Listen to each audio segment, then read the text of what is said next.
Salut à tous, bienvenue sur la chaîne Casino Sharky. Aujourd'hui, on va parler du blackjack. Merci, merci, merci, merci. Ah.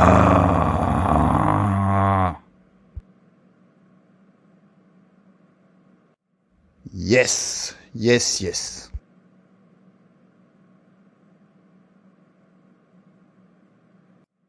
Aïe, aïe, aïe, aïe, aïe. Allez, allez, allez.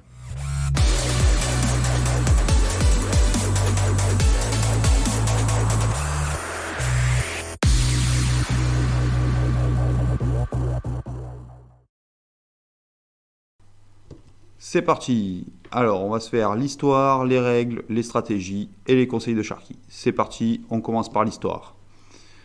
L'origine du jeu est incertaine. On sait qu'au XIVe siècle, un jeu similaire est apparu, nommé le 31. Il fallait donc avoir 31 points. C'est à la fin du XVIIIe siècle, aux États-Unis, que le jeu prend la forme moderne qu'on connaît. Et il est appelé le 21. Mais alors, comment est-on arrivé à l'appeler le blackjack ?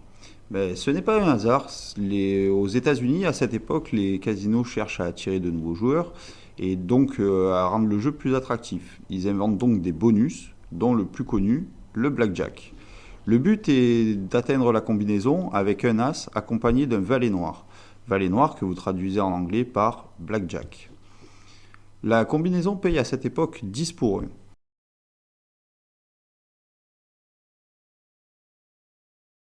Depuis, ce bonus a disparu, mais le nom est resté. Et voilà pour la page histoire. Maintenant, voyons ensemble les règles. Au blackjack, chaque carte a une valeur bien à elle. Voyons ça ensemble. Donc de 2 à 9, les cartes gardent leur valeur nominale. 10, valet, dame, roi ont une valeur de 10 et sont appelés les bûches. L'as, quant à lui, a la double valeur, soit 1, soit 11. Pour les règles, elles sont assez simples. Le casino, représenté par la banque, fait face au joueur. Le but étant de battre le croupier et d'atteindre le score de 21 sans jamais le dépasser. Si on le dépasse, on brûle et la main est perdue. Le blackjack n'est possible qu'avec les 2 cartes qui vous sont données au début de la main. Si vous arrivez à atteindre le score de 21 en tirant des cartes, on considérera alors qu'il y a bien 21, mais ce ne sera pas un blackjack. Voilà pour les règles de base, on va passer aux stratégies. 1, 2, 3, stratégie. Alors on va commencer par le tableau. Le tableau est une stratégie de base qui permet de déterminer, suivant la situation du croupier, si on doit tirer ou si on doit arrêter. Voilà. Le tableau que je vous mets en photo. Le tableau est une manière de maximiser son avantage. Il ne permet pas de gagner à tous les coups, bien sûr, mais sur le long terme, il permet quand même d'améliorer ses chances de gain. Stratégie 2, le comptage de cartes. Au début du jeu, il devait être assez simple de pouvoir compter toutes les cartes, étant donné que les casinos travaillaient donc avec des sabots de 6 jeux de cartes et qu'ils tiraient jusqu'à la dernière carte. Depuis, les règles ont bien évolué. Aujourd'hui, les casinos ont des sabots de 8 jeux de cartes et placent un témoin au milieu, plus ou moins, qui permet donc au croupier, lorsqu'il arrive sur le témoin, de changer de sabot et de limiter le comptage de cartes. Mais alors, Sharky, peut-on encore compter les cartes ? Oui, on peut encore. Alors, bien entendu, on ne pourra plus savoir avec assurance les cartes restant dans le sabot, mais on pourra calculer un indice qui nous permettra de déterminer si c'est à notre avantage ou pas de tirer ou d'arrêter une main. Voyons cette technique ensemble. Donc bien entendu, pour cette technique, il faut commencer sur un sabot neuf. Le comptage commence à 0. Les as et les bûches, 10, valet, dame, roi, valent moins 1. 7, 8, 9 vaut 0. Et 2, 3, 4, 5, 6 valent plus 1. Plus cet indice sera élevé, plus l'avantage tourne en faveur du joueur. Et donc, il sera plus propice d'augmenter sa mise et de continuer à jouer. Si au contraire, l'indice est aux alentours du 0, il n'y a pas d'avantage ni pour le joueur, ni pour le casino.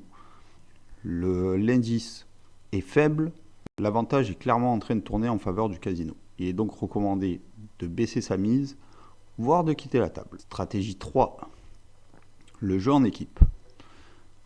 Le jeu en équipe, donc c'est plus un groupe de joueurs qui va se mettre à la même table et qui n'aura qu'un seul objectif, celui de faire brûler la banque, uniquement.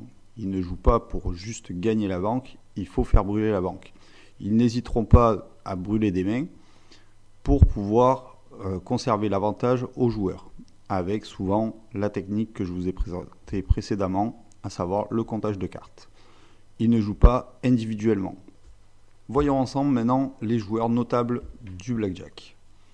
Donc en premier, nous aurons Edward Othorpe, qui est donc un mathématicien, auteur du livre Beat the Dealer, traduction Battre le croupier, qui est apparu donc en 1962, et c'est depuis cette apparition que les règles du blackjack ont été modifiées.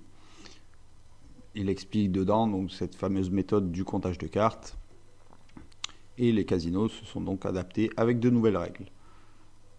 Nous aurons Ken Houston. Ken Houston, qui est un ancien financier, passionné de blackjack. Il est l'inventeur du jeu en équipe, justement. Il a publié aussi un livre, Million de dollars blackjack. Il a été accusé pendant de longues années d'escroquerie par plusieurs casinos. Et tous ces procès, il les a gagnés, car le jeu en équipe n'est pas illégal. On finira par Stu Ungar. Stu Ungar, qui est considéré comme un dieu des jeux de casino, à savoir il a été professionnel de blackjack, il a été professionnel de poker, il a notamment gagné 2 fois les WSOP en 1980 et 1981, professionnel de gin rummy. Voilà, il est considéré par ses pairs comme un très grand joueur, voire le plus grand joueur de l'histoire. Et on enchaîne avec les conseils de Sharky. Le premier conseil que je vous donnerai, si vous êtes débutant, utilisez le tableau. Ça vous permettra de progresser rapidement et de ne pas commettre des erreurs de débutant. Évitez les tables communes, donc à savoir toutes les variantes qui vous donneront une main commune à plusieurs joueurs, parce que vous ne serez pas maître de vos décisions. Et dans certains cas, ça peut être frustrant de vouloir s'arrêter et quelqu'un continue derrière vous. Le troisième conseil, comme le hasard ne peut pas être contrôlé, aucune méthode, aucune technique ne pourra rien y changer. Prenez toutes les techniques et les astuces comme des aides, mais surtout pas comme des formules magiques. On passe maintenant à la conclusion. Le blackjack est et restera un des jeux les plus populaires du casino. Parce qu'il est rapide, il est facile à comprendre et il est convivial, car tous les joueurs assis à la même table ont le même objectif, celui de faire sauter la banque. Cette vidéo est maintenant terminée. Si tu as appris des choses et que le format t'a plu, laisse un petit pouce. Abonne-toi si tu veux être au courant dès la sortie des prochaines vidéos. Et si tu as justement une idée, un sujet, un jeu en particulier que tu aimerais que je traite en vidéo, laisse-le dans les commentaires. J'y répondrai avec grand plaisir. C'était Sharky. À plus. Ciao.